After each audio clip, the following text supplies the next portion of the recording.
no-till gardening. I'm sure you've heard about it.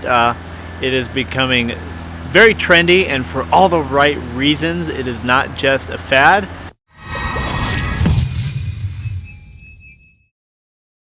No-till is great at sequestering carbon, it is lower maintenance, and it actually gets better each and every year. It will produce higher yields year after year, but it is not without work. And in the winter time or the fall, depending on your zone, you'll want to take some steps to make sure that your no-till garden, or really any regenerative type gardening practices, are doing some of these things. So in today's video, I'm going to be sharing exactly what you should be doing in your fall or winter time to prep your garden so you can just hit the ground running in spring and have a super fruitful garden in the next year. If you're new to the channel, welcome. I hope I can earn that subscribe today. But if you are new, we're all about better soil, better plants, better animals, regenerative farming. No-till gardening is hitting all of those marks, especially better soil. So let's get to talking about how you can make no-till gardening in the winter work for you. All right, so I am in my front yard, and the past few weeks we have been transforming it into a no-till, kind of a back to Eden setup. So we have a very big front lawn, and we don't have an HOA here, so we can do whatever we want. So instead of mowing this lawn that in the spring and summer and even the early fall gets a ton of sunlight, I don't want to grow grass as much. I want to put that to use and grow food for my families and even crops for my animals as well. So this is going to be a really good place to plant a lot. I haven't gotten measuring tape out, but I would guess right now it's about 50 feet by 60 feet. So it's a lot more square footage than what we had before. Which, speaking of that, another change. If you've seen my front yard before, you're wondering, where are the planter beds? The raised planter boxes, they're gone. We're doing that over here too. This is actually primo spot to get some row crops in. Right now I am facing north, so the camera is facing south, so you can tell it gets a lot of sunlight. So we wanted to take full advantage of that. And after learning more about no-till and especially back to Eden gardening practices, it seems stupid not to use that space. So these used to be, where's my finger? Right here. These used to be the planter boxes, and so now we get to save a bunch of money because we were going to have to spend another couple $100 to finish off our planter boxes. Now we don't have to spend that. We got all these chips from Chip Drop, which if you haven't used Chip Drop, I highly recommend it. I'll do some videos later more specifically about it, but Google it, Chip Drop, free wood chips delivered right to your house. Can't get any better than that. So speaking of wood chips, this big spot right here is probably about 30 cubic yards of wood chips. And this spot right here is a lot taller.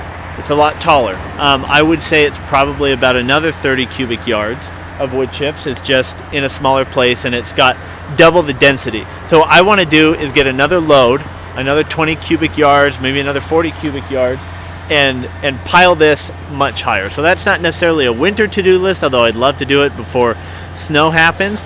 It just depends when Chip Drop gives me the free chips. Again, they're free, so they come when an arborist needs to drop them off.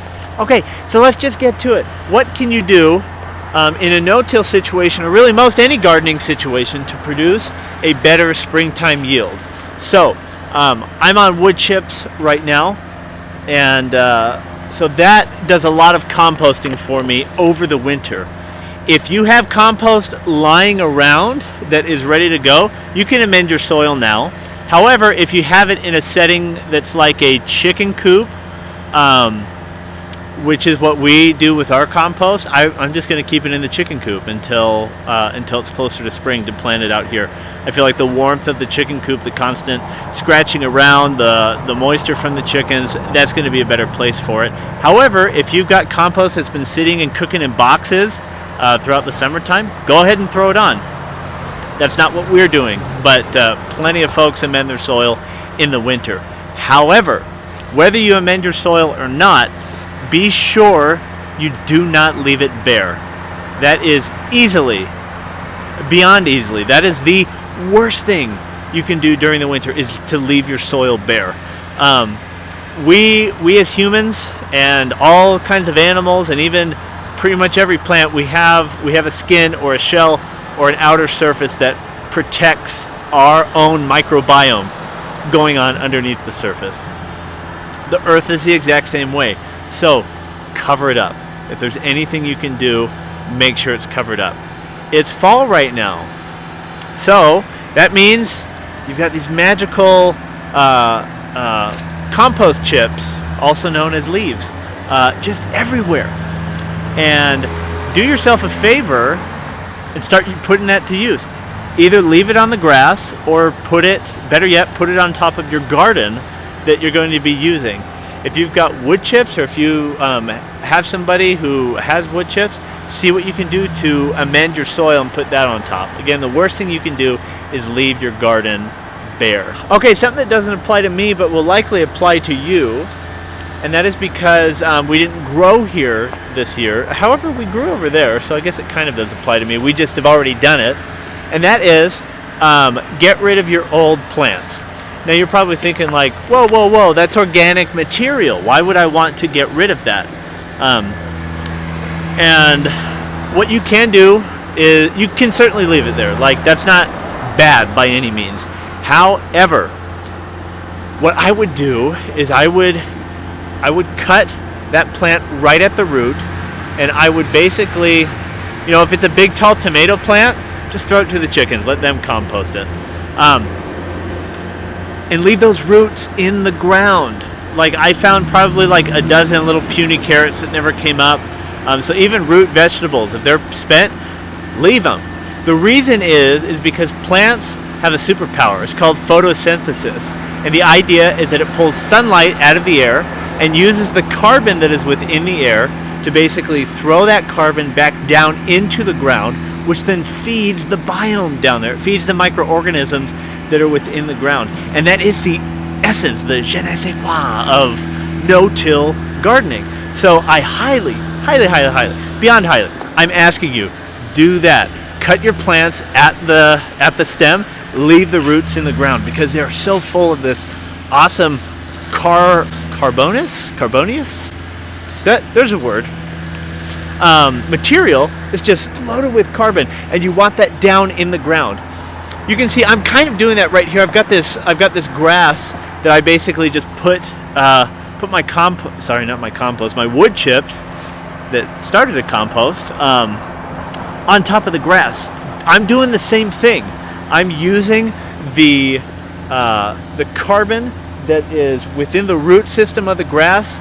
I'm basically suffocating the foliage of the grass, so it's not going to grow. It's just going to turn into compost and mulch. Awesome stuff. Another thing that you can do in the wintertime, it might be too late in your area right now. We are zone 6, so it's definitely too late for me, but cover crop.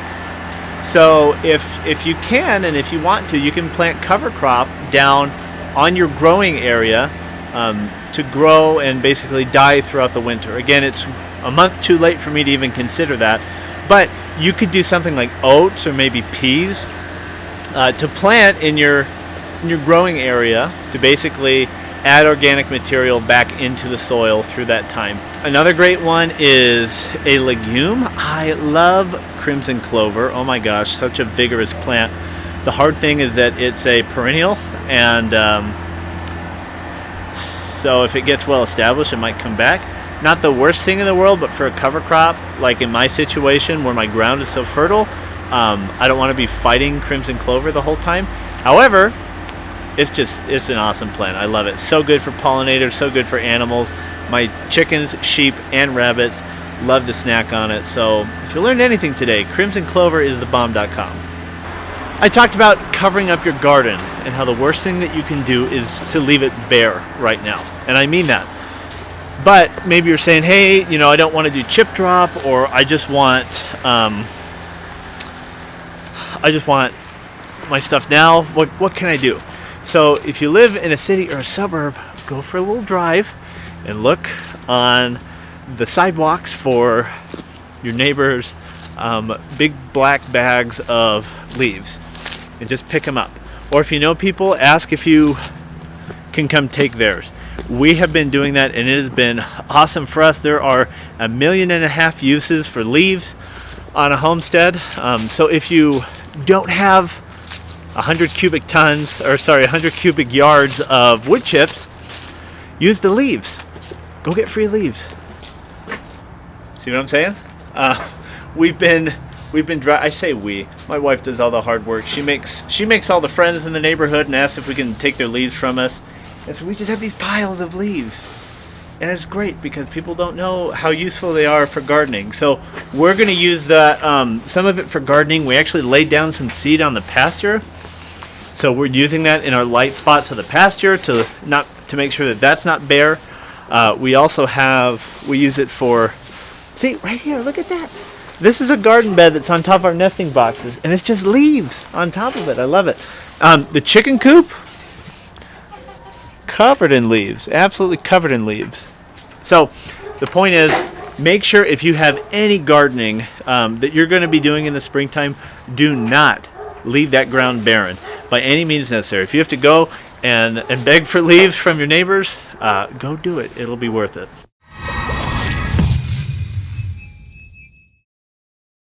So cover your ground, pour yourself some hot chocolate, and enjoy the winter. Order your seeds, get ready for spring, and I'll see you on the next video at the High Mountain Homestead.